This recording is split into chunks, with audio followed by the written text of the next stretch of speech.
Hey everybody, how you doing? Hey, thank you all for all of your support. I am pleased to present my new friend who is running for Oakland City Council at large seat that's currently occupied by my other friend Rebecca Kaplan, Mindy Pechenuk. Did I get that right, Mindy? You got it right. Thank you. All right. How are you? I'm doing great, and I think we're in a beautiful moment of making history and actually succeeding. Ooh, I love that positive thought to start the conversation. Mindy, tell everybody about yourself and your name. Okay, well, I have a wild background. Uh-oh. My name, Pechenuk, my husband's family came from Ukraine and parts of Russia, and Pechenuk means baker in Ukrainian, and his father was a baker. Huh. And yeah. So I got to ask, first of all, what do you think of what's happening in the Ukraine? I got to ask that off schedule. What do you think? Well, there's several factors to take into this because, this is not really a war between Ukraine and Russia, number one. You have to go back to actually understand the role of British intelligence and the British Empire and their minions in the Uniparty in the United States. I say Uniparty because both party leaderships have a problem. And, and there was a reason why when Trump was president, we didn't have any wars because he knew how to work with leaders. Like he often said, you don't drop the bomb first. What you do is you pick up the telephone and you call them and you talk to them about how do we resolve things and not give up any principles. So wait, you're not a Democrat. I used to be a Democrat. Oh, I'm out of here. I'm just kidding. I'm kidding. I used to be. But it's really funny. I became a Republican. I'll tell you why real quickly, because of Trump. But the Republican Party leadership outside, is problematic. So I think both parties, are really out of whack in the lead. We're actually, that's what's so exciting about this period, and I'll come back to Ukraine, is that in Russia, is that we're actually in a period to create something new, something that doesn't exist right now. Just like in our founding fathers, when they created the United States as a nation, 4th of July tomorrow, Independence Day, there was a reason we fought our independence from the British Empire. And we're still engaged in that fight today. And most people don't understand that, don't understand the relationship with the central bankers, how British intelligence and the Justice Department and the CIA and the FBI, they all work together, as well as the leadership in certain levels at the top. I won't go through all that today, but that's the backdrop. The backdrop there is this uniparty, central banking, Federal Reserve, British Empire system. They need a policy of continuous war. That's how they govern. That's how they destroy humanity. And so, the Biden administration, or the Biden-Obama administration, is very heavily involved in Ukraine. They're very heavily involved in a lot of things. You keep having people on the Republican side too who votes for more money to go to Ukraine instead of sitting down and saying, wait a minute. And one of the reasons that Putin did first go into Ukraine was not to take over Ukraine, but you have Nazis running the government of Ukraine. You have, the Russian part of eastern Ukraine. You had Russians there who were being killed. But that story's not told. And so, but the bigger point I just want to make now is that there is a way out of this. And it's not taking sides. It's going by principle. It's, going in and saying, wait a minute, we can't have nuclear war. Nuclear war has got to become an unthinkable idea. Yes, ma'am. And if you start from that standpoint, then you sit down and talk and you work things through. So that's my view on the situation there. And that's why I think Orbán, the president of Hungary, who is very good, and he just became the new head of the EU Council. They rotate every 6 months. the first thing he did in his day of office yesterday was go to Ukraine and meet with Zelensky and say, let's have a ceasefire. And he said today, if Trump wins, there'll be a ceasefire, even before the inauguration. Wow. Because this is the different moving parts that we were talking about earlier, the different moving parts that are going on. And it's so important, I just say for all the listeners, and I know some people may disagree with what I'm saying. That's okay. I appreciate disagreement. is that because there is a truth and you got to get to it, is that we are in an incredible situation. There are many moving parts. Don't get into a fixed position. Look at how we can bring about the American system for all of us, and how we can then have peace in the world and actually bring the United States back to an industrial, scientific country again, which we were, in our lifetime. You and our lifetimes, in the 1960s, we still had that. I know you fought for some of it when you were in your positions in the Oakland government as an advisor, right? And I might get maybe, I think, and so we have to get back to that. That's the solution. So go ahead. That's a long answer to the question, but anyway, that's what I would say. I'm reminded of a guy who calls himself the Oakland Socialist, but he has flown to Ukraine. Do you know what I'm talking about? No, I don't. Who's that? His name, he actually ran and has been on my program for a couple of times. Mm-hmm. But why? That is very.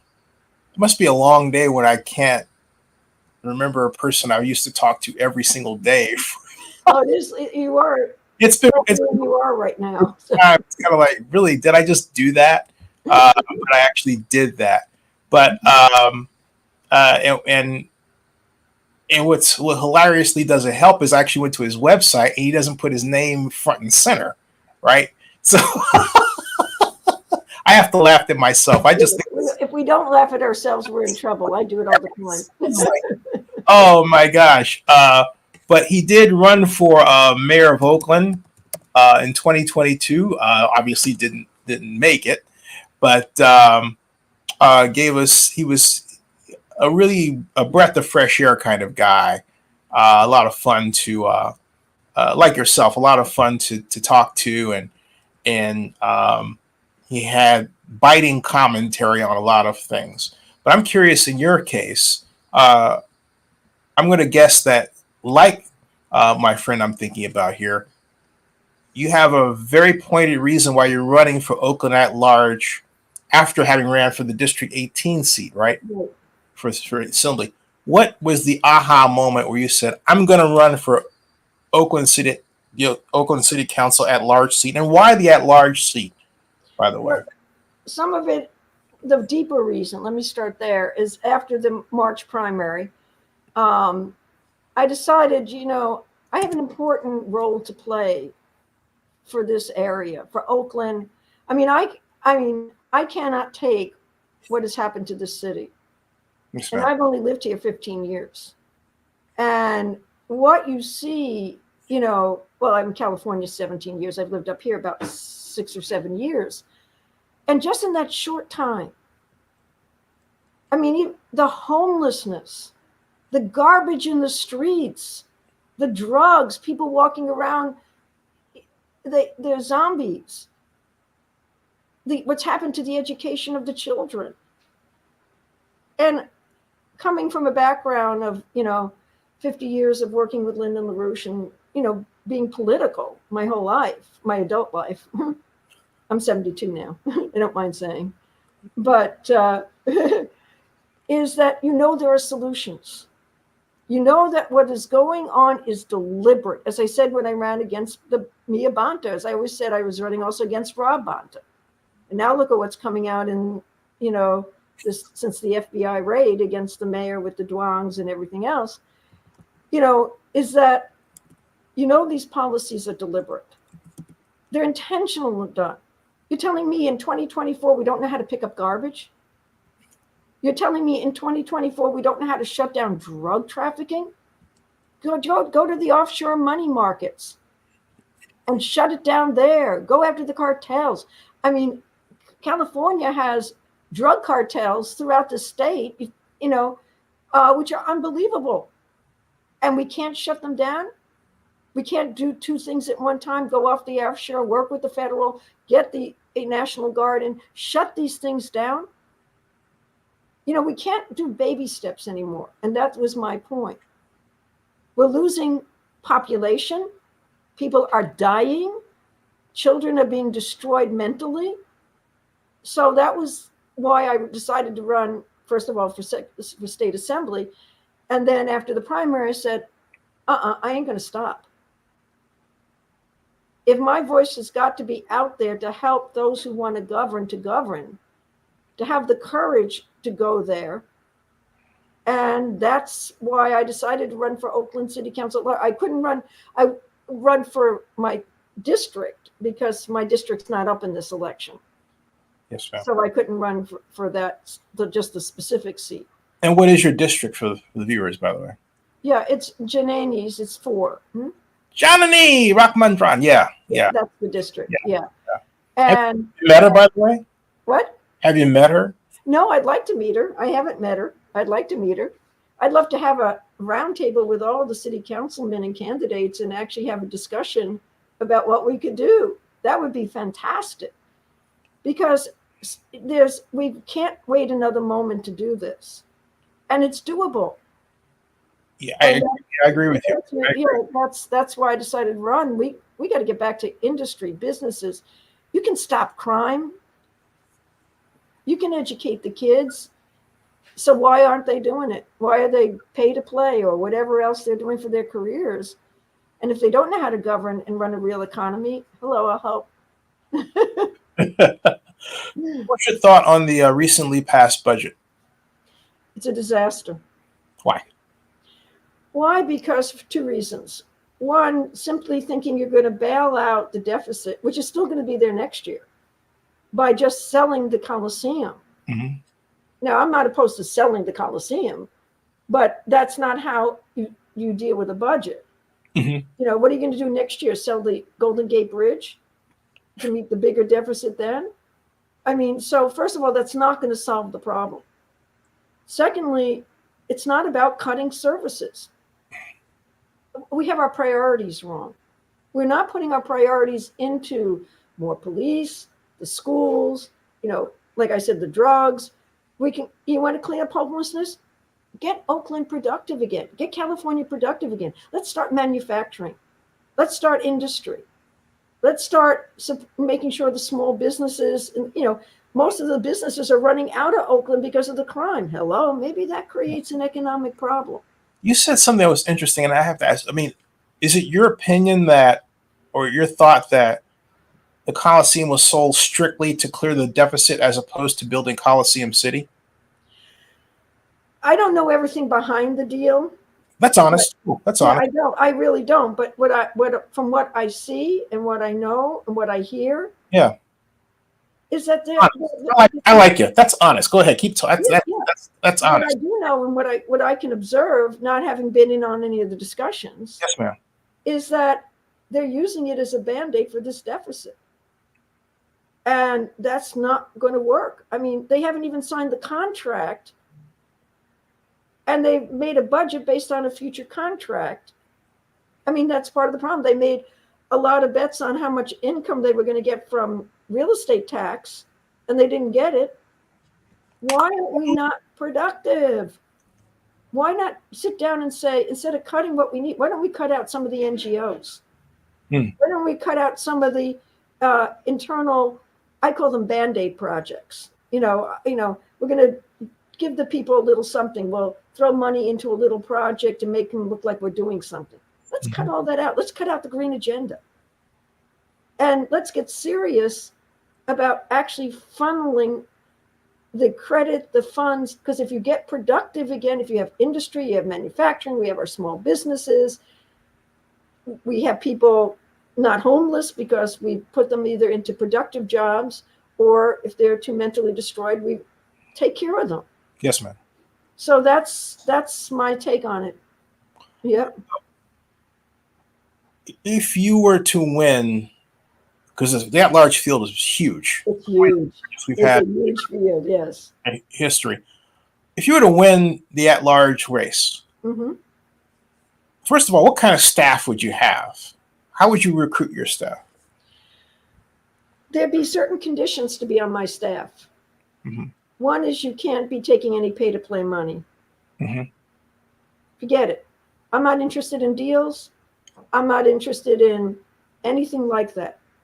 You have to have a commitment that says human life is sacred. We're made in the image of God with a great human mind to be creative. You have to have a commitment to not the new Green Deal, but to actually, and maybe you have some ideas on this from your own experience, but to be based into production, to be based in, okay, we got to work with the state legislature, which is horrible. $950, you can go walk in and, steal anything you want. That's a problem. We have to back our police. Our police need the backup, and they need to have this kind of, commitment, not to just, it's great. We get some pills that are coming across the border. We capture them. We say, look, we got all this drugs we just caught. But why not go to the source of the problem? Like I said earlier, the offshore money market. So I'm going to look for people who have fresh ideas, who are creative, who are not in it for themselves, and really will take seriously big steps that we can need. So it's a pretty tough criteria, but I think there are people out there, and I know some who I think could fill the job in many areas. You asked for my opinion on, I think, one item, and I think I'll offer that there's this idea of, it says cutting in. Well, first of all, you say, what would I do? I'm not running for office. So maybe you can just steal this idea. Okay.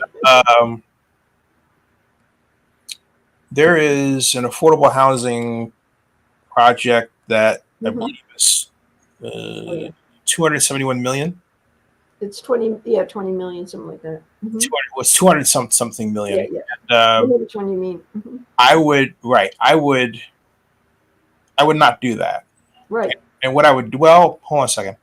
What I would do is, that money is coming out of our general fund. I would take 100 million of it, and I would distribute it as frankly speaking, housing and rental assistance. And the reason is that we're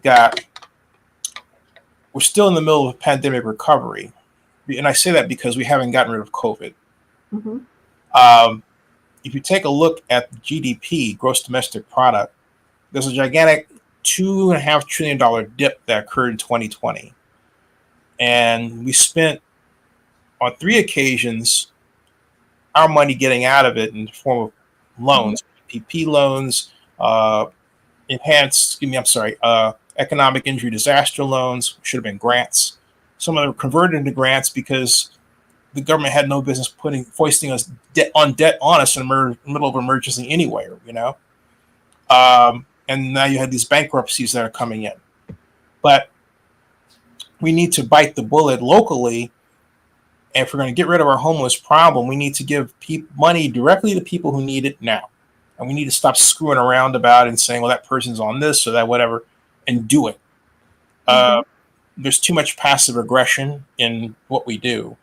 And, I would start there, but also then I would earmark or pinpoint Eastmont Mall to be converted back to auto plant. I don't care who we deal with, but we need to start export economy firms again. We need to.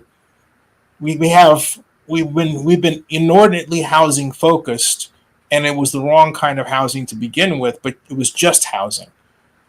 We weren't thinking, well, gee, if we bring these folks in, we need to match them with jobs. We have never made that connection back to '96 when I started working for Elihu, and I was dispatched to a meeting on what's called the jobs and housing balance.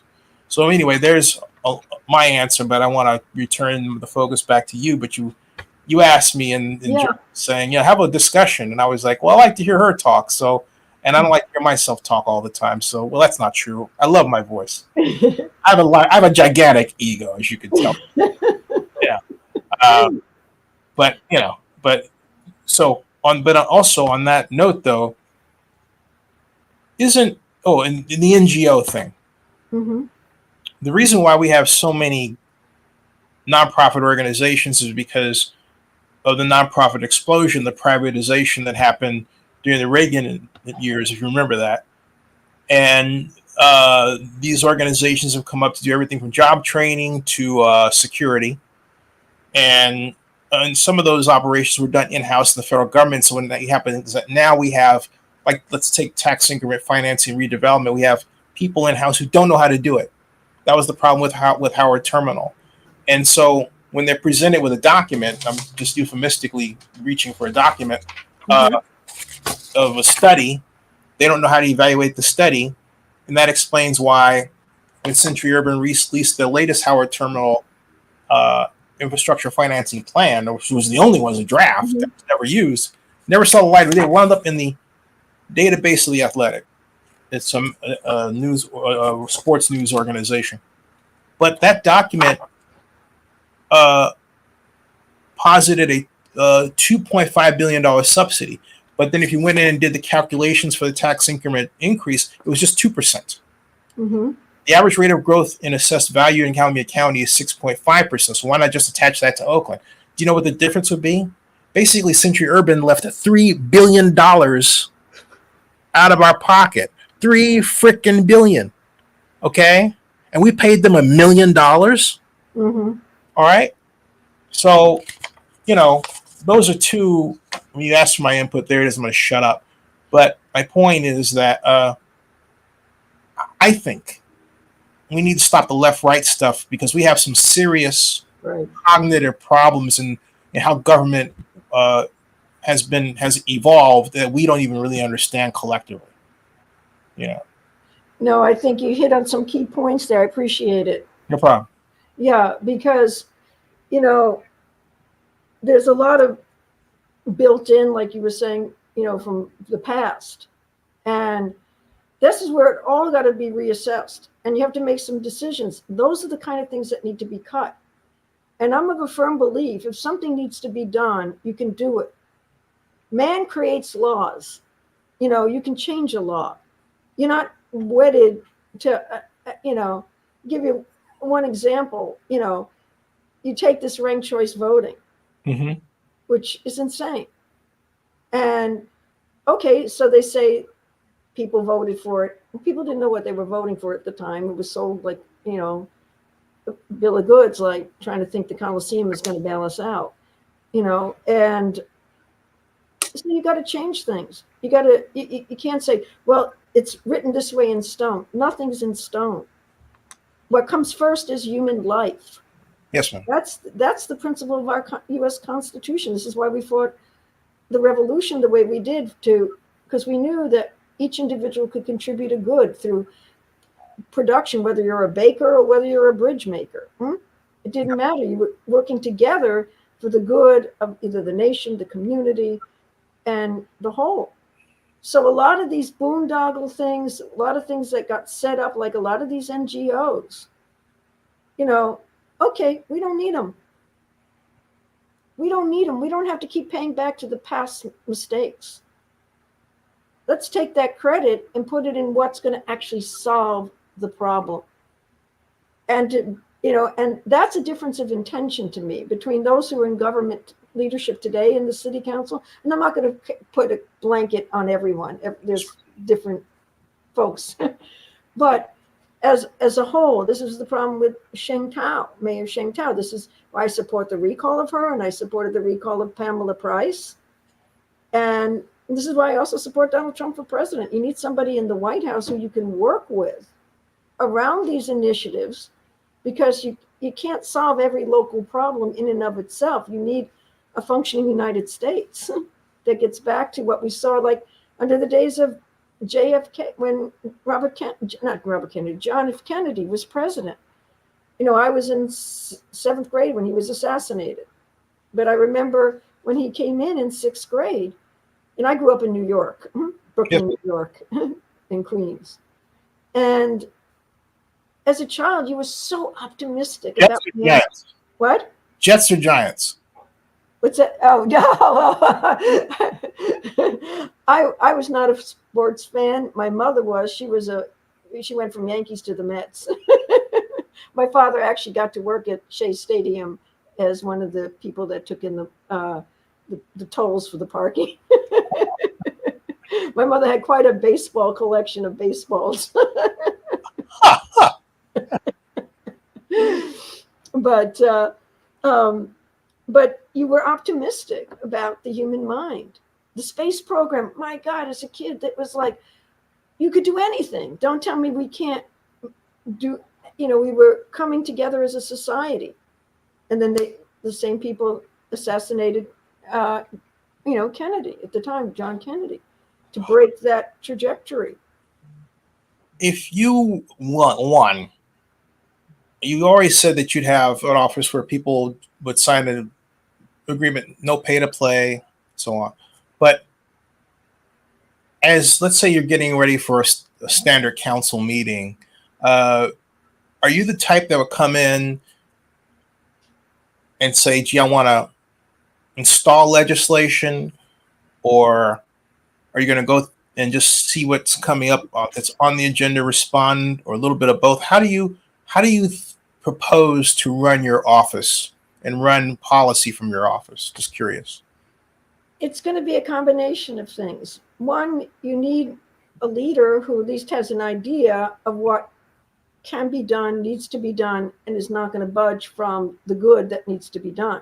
Mm-hmm. But you have to have a working relationship with everybody else, because there are other people that have certain expertise, or I don't like that word so much, but have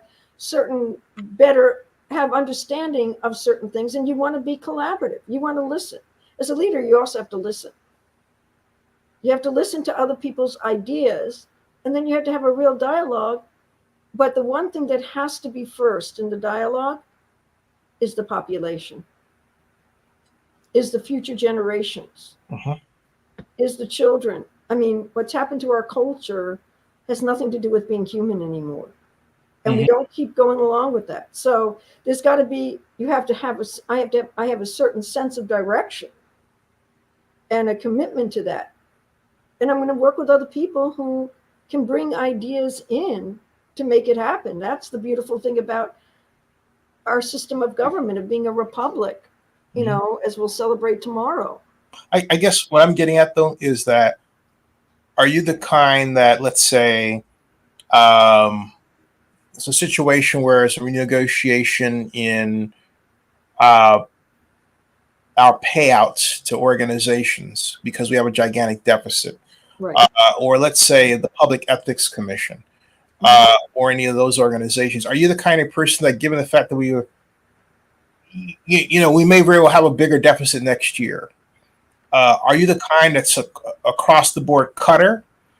Are you how do you propose to square that circle? Because these are the kind of reason I'm getting at. I'm asking this is because in all the years that I talk to people, it's fascinating the degree to which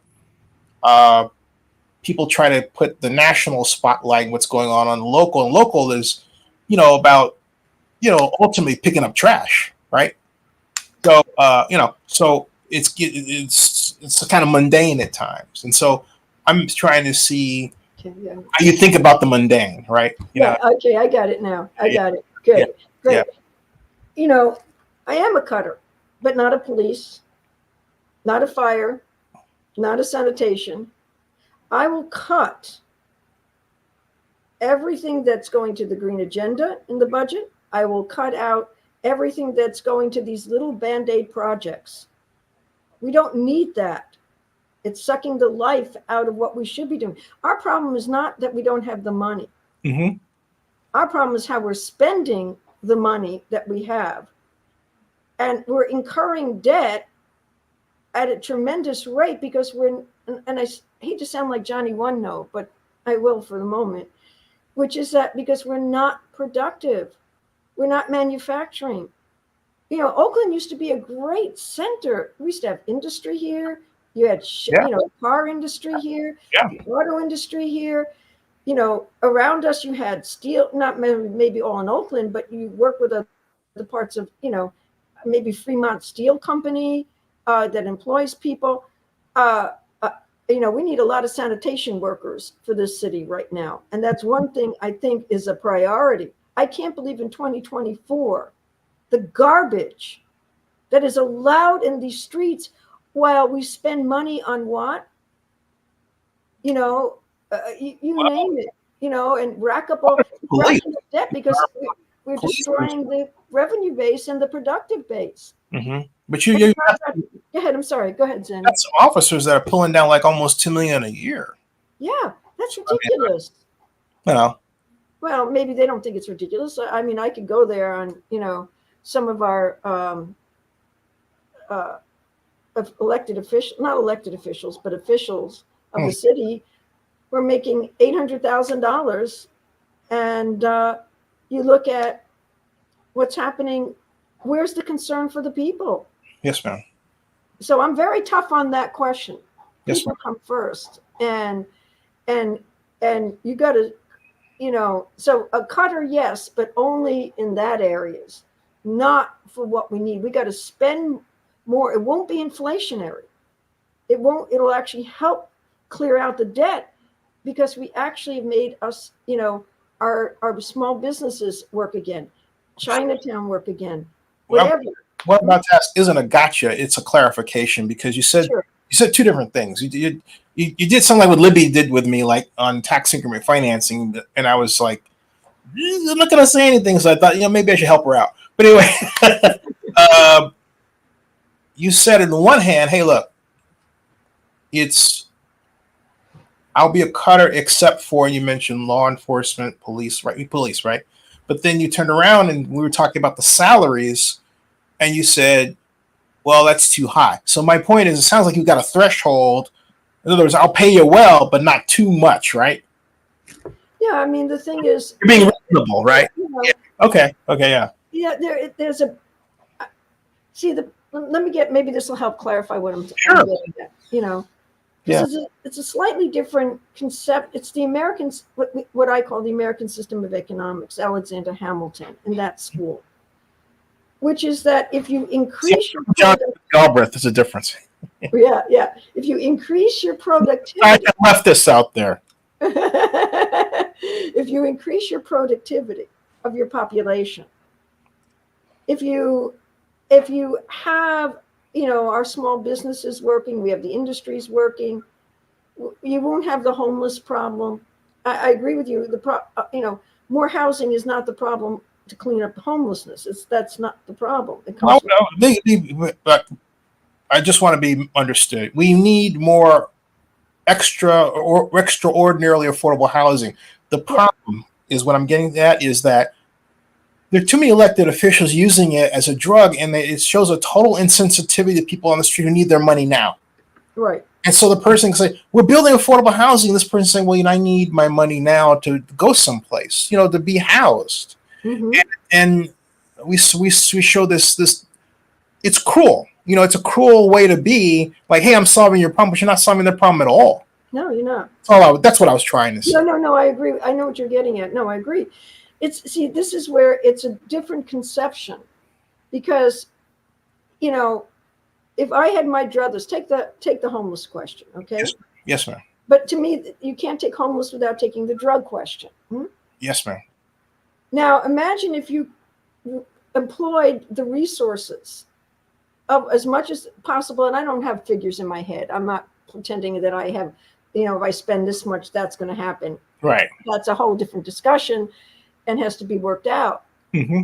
But if you actually could get to where you could shut down the drug cartels, I don't know if people realize how much of California has actual drug cartels, both up north in Siskiyou County and down in San Bernardino.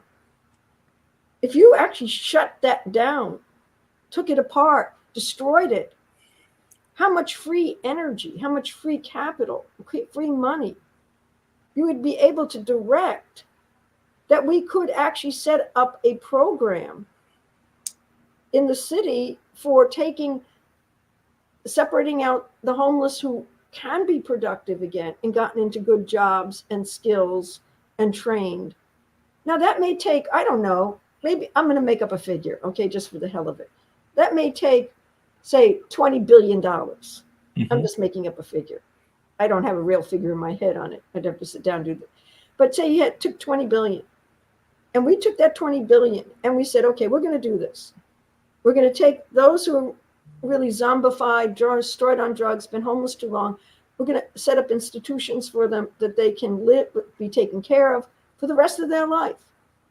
At the same time, you take the homeless that are, productive. You have homeless people living in cars who are teachers. Yeah. They can afford to pay the rent, but they're teachers. Wait a minute. We can clear that up. We're going to make sure that person who has a very productive means for the future of our children. So you're going to have to make decisions, which there's not one shoe fits all, is what I'm getting at. You have to make some very precise decisions.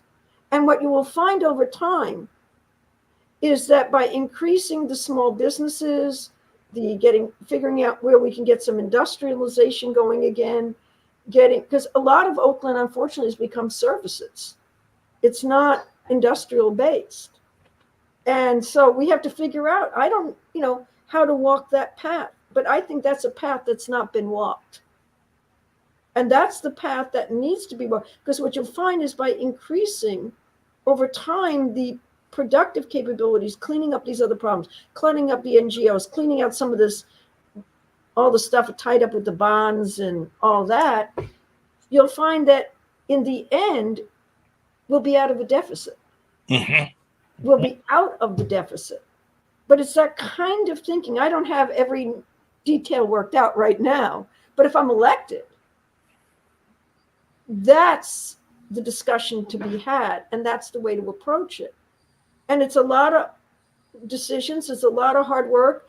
People aren't used to this. They've gotten used to throwing money. I mean, there's a lot of money thrown at homelessness. But so why do we still have a homeless problem? So that's just, I hope that helps a little bit to what you're asking. That it's that kind of thinking and that's kind of approach. And I know, because you've got to get out of this deficit. And you got to there's only one way you can do it. You can if you keep cutting everything we need and increasing what we don't need, can you ever get out of the deficit that way? Yeah. We've lost 4 sports teams. How do we get them back? Well, one way is, I guess it's going to take a lot of negotiation. It's also going to take them seeing that there's a good place to be here. I think part of the problem is, I'm an honest person, I don't know everything that went down in the negotiations and why it all got lost, but it was a big hit for Oakland to have lost some of it, But, so there's got to be what my approach is. Come to the table, let's sit down and talk. And one thing is you have to make Oakland safe again. Yes. You got to make it safe again. You got to make people want to be able to go out at night. Definitely. And one of the other things I would love to bring back is let's bring back orchestras. We have one Oakland classical orchestra and a youth program that goes with it. Say that you said bring back something. I thought you said bring back office space. You didn't say that. What did you say? No, I said classical orchestras. Oh, yes. Yeah. Yeah, because let's think about what to bring in that is actually. We had Oakland Civic Theater. I was on the board. Yeah. Yeah. That was way back in 1993. Whoa. Ooh. Imagine if you brought that back and the schools started having music programs for the kids. I mean, a kid can't live on a cell phone and a kid can't live on a computer. They need the human creative dialogue. So besides, bring back maybe, a baseball team, I'd also bring back an orchestra. Let's have more of these programs. And instead of cutting the arts, out of the schools, why not bring it back? It's part of creating a real whole human being. So maybe you can call me a visionary, Sounds like but, it. Yeah. but these are the things, and I'm a firm believer that if I were elected, we could sit down and we can figure these things through. Because what they're doing now is destroying Oakland. And it's not going to get better if you keep doing. I think Einstein once said the clinical definition of insanity is you keep doing the same insane thing over and over again. And that's what's going on. And it's going to take, as I said, I'd love to have a discussion with other people who are running for the seat.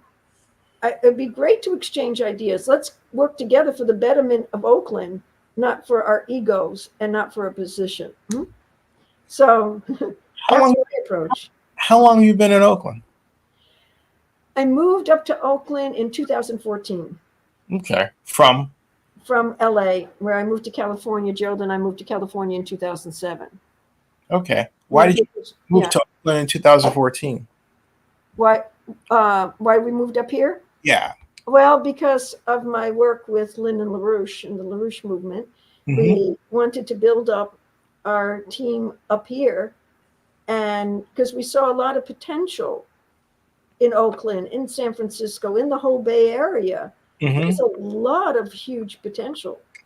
So we moved up here, and unfortunately, the area has gotten worse, and people say, I keep going back to it because how can you be an elected official and say these homeless villages, Fentanyl Island, like Seneca Scott talks about, Fentanyl Island, right?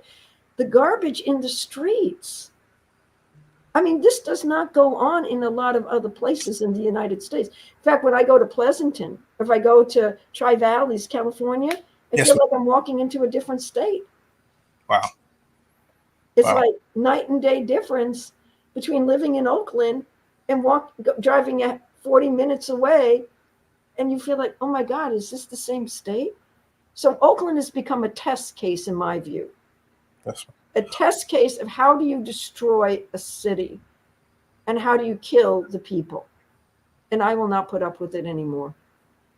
And I'm calling on others to join me to not put up with it anymore.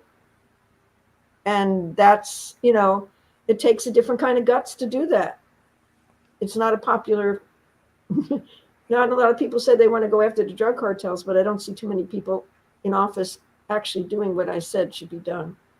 I got to ask you, first of all, do you have an elected official who is your favorite? Because we talk a lot about bad performance and everything, but do you have an Oakland elected official you actually like who did, something?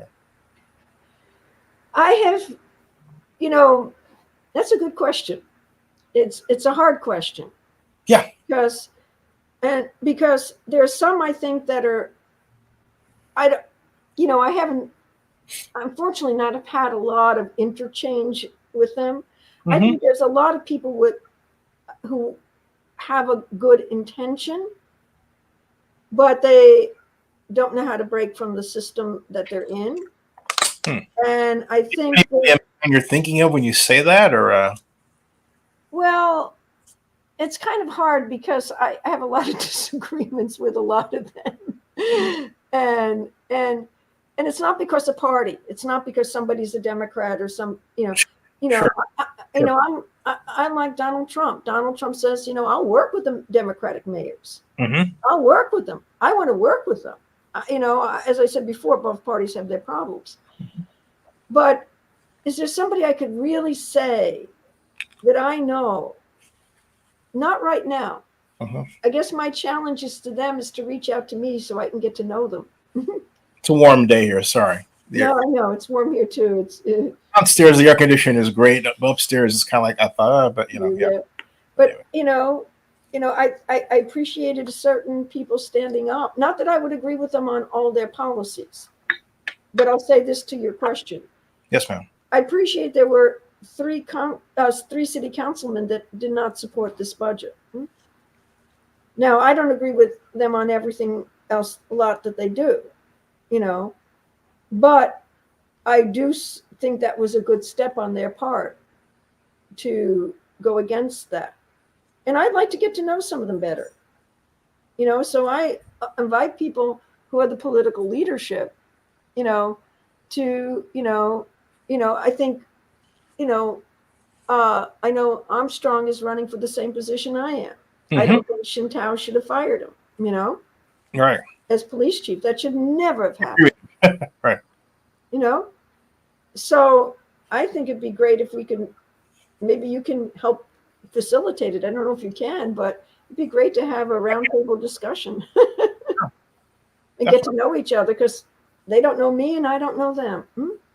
What you're talking about reminds me on a very smaller scale of what we had in 1991, October 11th, I believe, if memory serves, on a large scale. It's a company called Oakland sharing the vision. And 500 people gathered together at the Henry J. Kaiser Convention Center Mm-hmm. for 2 weekends and participated in a gigantic brainstorming session Mm-hmm. that helped to guide the future of Oakland to a degree. I say that because what happened was it started off being a very good critique of where Oakland was and a path to where we need to go. For example, the number one economic development project was the number one priority was the project to build the what is now called the Oakland Bulk and Oversized Terminal, and we still haven't done it. Yeah. It got into arguments regarding coal and everything, which was a sideshow. The bottom line is that we never implemented it, and that would really have immeasurably helped our output, right? But what I got out of it were a lot of friends I met.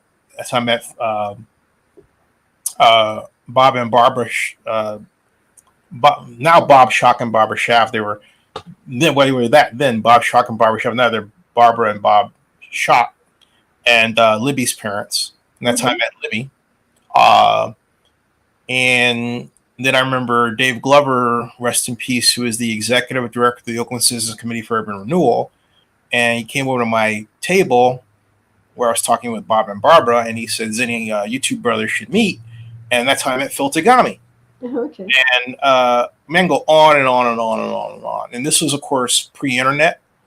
The internet's really done a lot. We've let the internet, not that it is, it's not doesn't have a mind of its own. We let the internet do a lot of damage to how we socialize or don't. And I think we need a little nice, not so much old-fashioned gathering, but I think the proper application of online tools can make it both fun for both people on and on, particularly those who are disabled who maybe can't make it or want to be part of it, right? So we can extend that out, make it 2,000 people instead of 500 and or larger, and really have a direction. The other problem with it was that city staff, as part of what they want to do, it's called self-preservation of their jobs, used the document to justify what they're already doing. Okay. It didn't happen immediately. It happened over the next 2 years of the project. So you could see things getting changed around. It was like, hey, wait a minute, I thought we agreed to blank. And it was like, oh, we stuck this project in there. Who did that? Right. So and then unfortunately it was forgotten.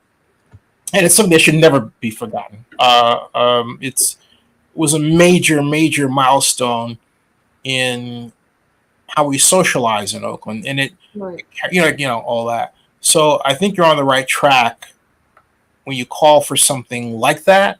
I think you're on the right track there. Great, and that's why I so appreciate you having me on your show, because we need to have this kind of means. If there's some way we can pull something like that off, or we have to think of the people first. And you mentioned, it just struck me, the other big project is the port. The port could become really productive again. We can employ lots of people in the port. Let's get the trade going. Let's get, that could be a big center of reviving a lot, because, all these things demand a lot of different, for every, crane, it takes a lot of screws. Right. It takes a lot of bolts. It takes a lot of metal. It takes a lot of machine tooling. It takes all these things to make one crane. Well, I'm just using that as an example, but Yes, yes, you ma'am. know, so I definitely would love to see if you can help pull something together, even if we start small and then get bigger, because no one person can solve it by themselves. I could not agree more. Hey, what are your thoughts as we close out on Okay.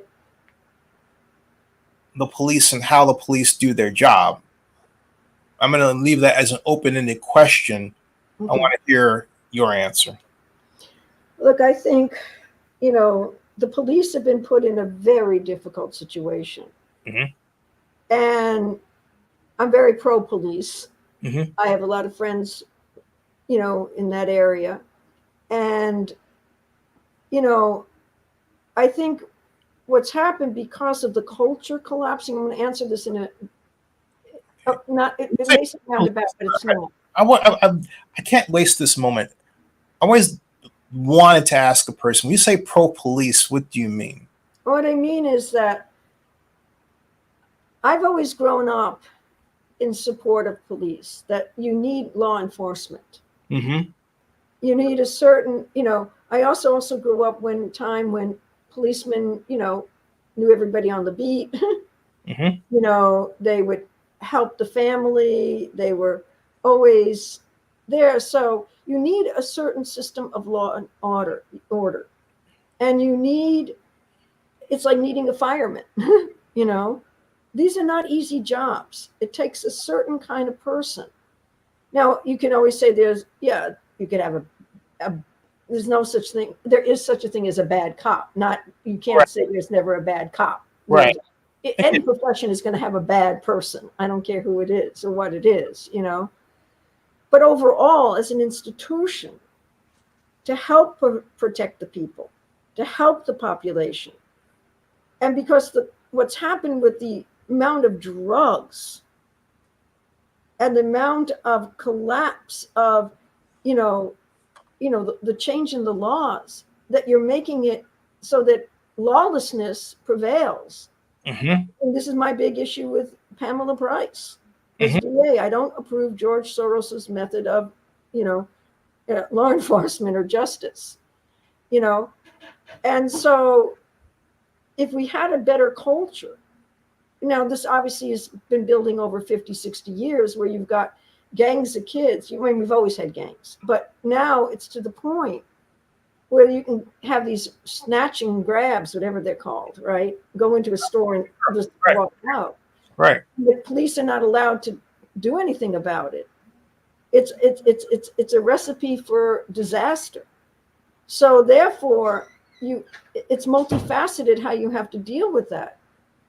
But I know here in Oakland, I've So why not allow open carry and call it a day?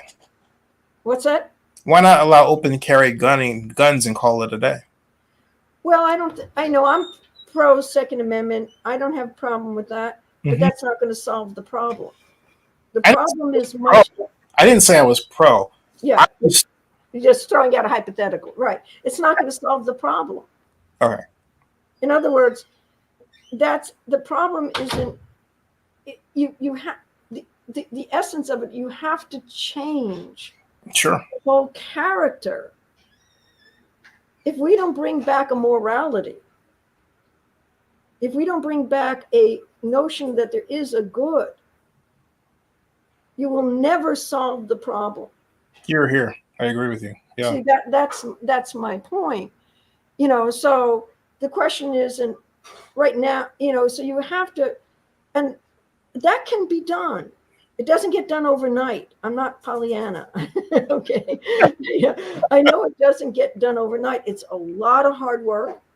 It'll take generations to actually do it, but it also there's short-term things that can be learned, like I said earlier, that if you have a commitment in leadership to do these things, the community will work with you.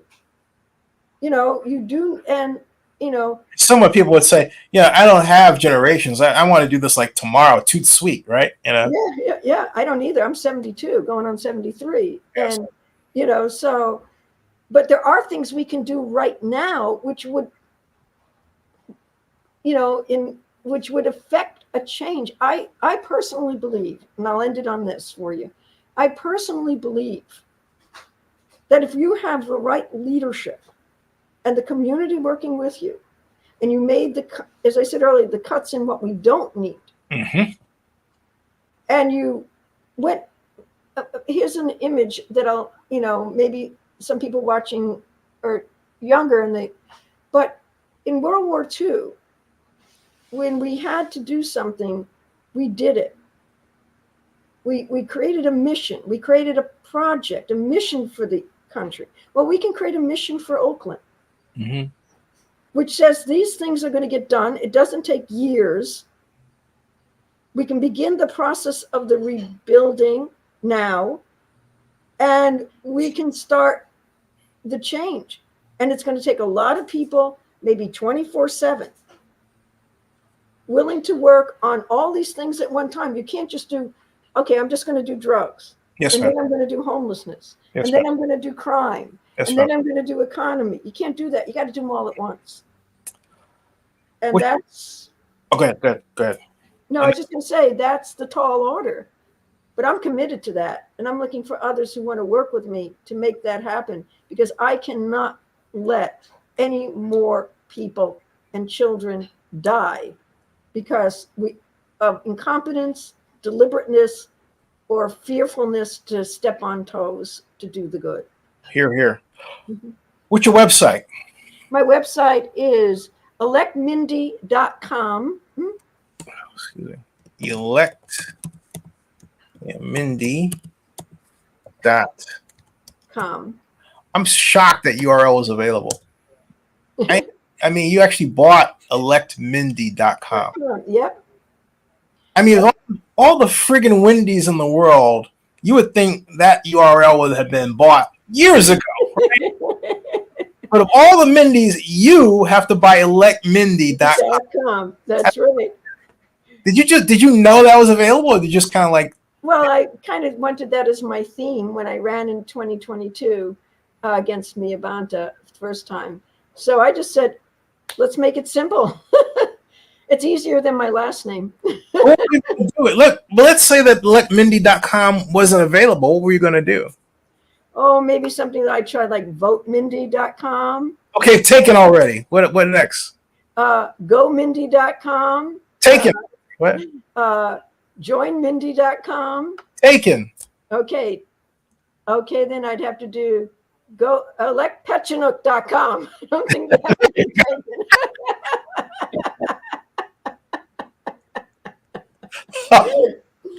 Right. And you're a good sport. Thanks. Well, thank you. This has been fun. It's been great and been important. Yeah. Hey, come on back. Don't move a muscle. You don't have to do anything. Hey, folks, thank you all for tuning in. I'm trying to get former Oakland Mayor Ignacio de la Fuente on. We were supposed to go yesterday, and we got our wires crossed, as it happens. He's somebody in Oakland, by the way, I do like. Oh, is that right? Okay. Or was it that my wires were crossed and he was? Anyway, whatever. We'll get it worked out. And if you're watching this and you want to come on the show, you're running for office, come on. I don't bite much. Anyway, and it's a lot of fun to talk to people in this way. And getting groups together too, as Mindy had suggested, is something else to work on. But out of interest in Mindy's time, thank you all very much. Live long and prosper. You like Star Trek, Mindy? Go ahead, go there.